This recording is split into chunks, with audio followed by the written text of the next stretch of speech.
Assalamualaikum warahmatullahi wabarakatuh.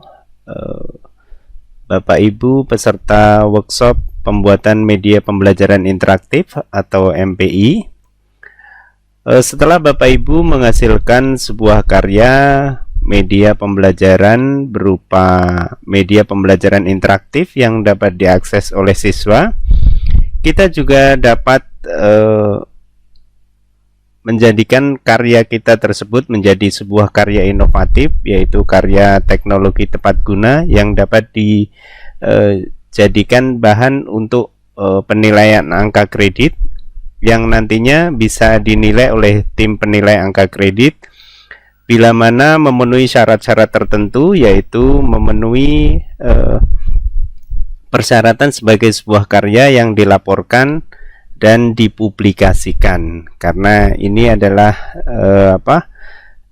fungsinya adalah dimanfaatkan untuk pembelajaran siswa.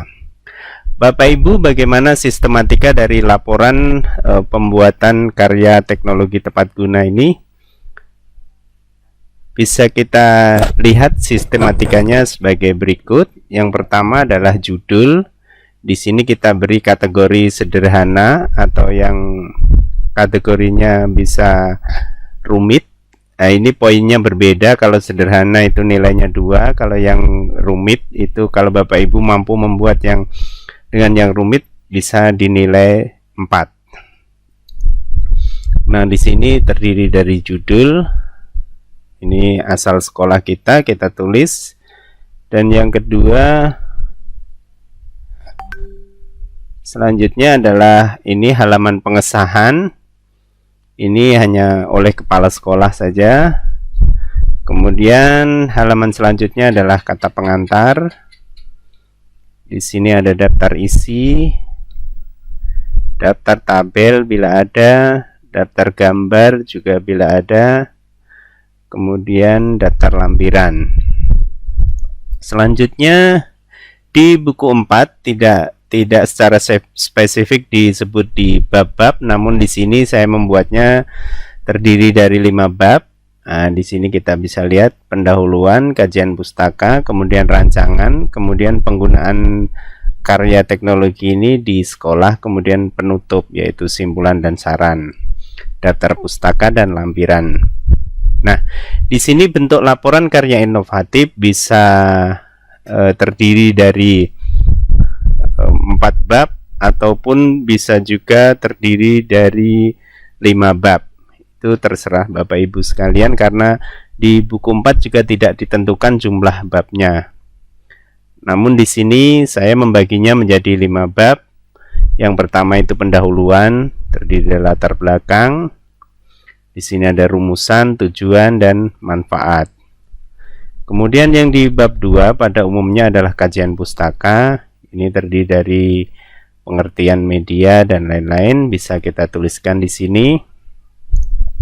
Nah, dan di bab yang ketiga adalah rancangan atau desain karya teknologi tepat guna ini, dan disertai juga prosedur pembuatan.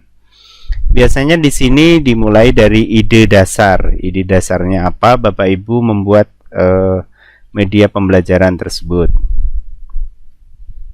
Di sini yang kedua adalah rancangannya.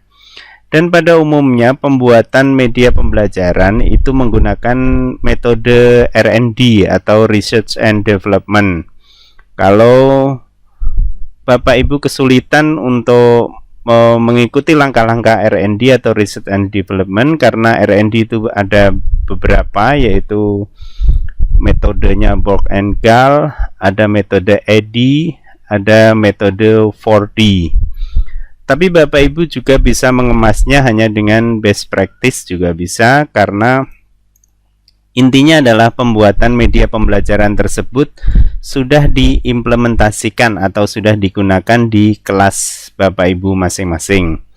Bisa lingkupnya satu desa itu atau satu kelurahan, bisa meliputi 2 sekolah atau 3 sekolah juga bisa dilakukan seperti itu. Desain ini tidak paten harus seperti ini, namun di dalam proses pembuatannya harus kita jelaskan, bisa menggunakan bagan alur ataupun menggunakan gambar yang didesain Bapak Ibu yang menunjukkan langkah pembuatan media tersebut. Selanjutnya adalah rancangan, itu bisa kita isi dengan screenshot dari tampilan media pembelajaran yang telah Bapak Ibu sekalian buat. Nah, di sini bisa kita isi slide dengan screenshot gambar-gambar yang merupakan tampilan dari media pembelajaran yang kita buat. Di bab 4 itu berisi tentang implementasi atau penerapan media tersebut atau penggunaan media tersebut di sekolah atau di kelas Bapak Ibu masing-masing. Di sini bisa berisi data-data, tabel, gambar, grafik yang menunjukkan bahwa Bapak Ibu telah menggunakan media tersebut di kelas masing-masing. Di sini contohnya media ini saya manfaatkan di masa pandemi, jadi anak-anak bisa mengaksesnya dengan PJJ atau BDR, belajar dari rumah. Di sini kita sertai foto-fotonya. Nanti kita sertai juga hasil pembelajaran dari siswa kita tersebut. Ini tampil di laporan yang saya buat, ditampilkan di bab 4. Kemudian selanjutnya, media tersebut atau hasil karya kita bisa juga didiseminasikan atau disebarluaskan di KKG misalnya. Di sini kalau memang kita sudah menyebarkan di tingkat KKG, bisa kita tunjukkan foto-fotonya. Nah, di sini ini adalah diseminasi hasil pembuatan media pembelajaran. Kemudian di bab 5 itu biasa kita buat penutup, yaitu simpulan dan saran. Di sini bab 5 simpulan dan saran. Kemudian di bawahnya adalah daftar pustaka, berarti kajian-kajian pustaka yang kita rujuk. Kemudian kita lanjutkan dengan lampiran. Lampiran di sini bisa kita isi dengan silabus RPP dari materi yang kita pilih dalam pembuatan media pembelajaran tersebut. Di sini silabus kurikulum 13, kemudian RPP.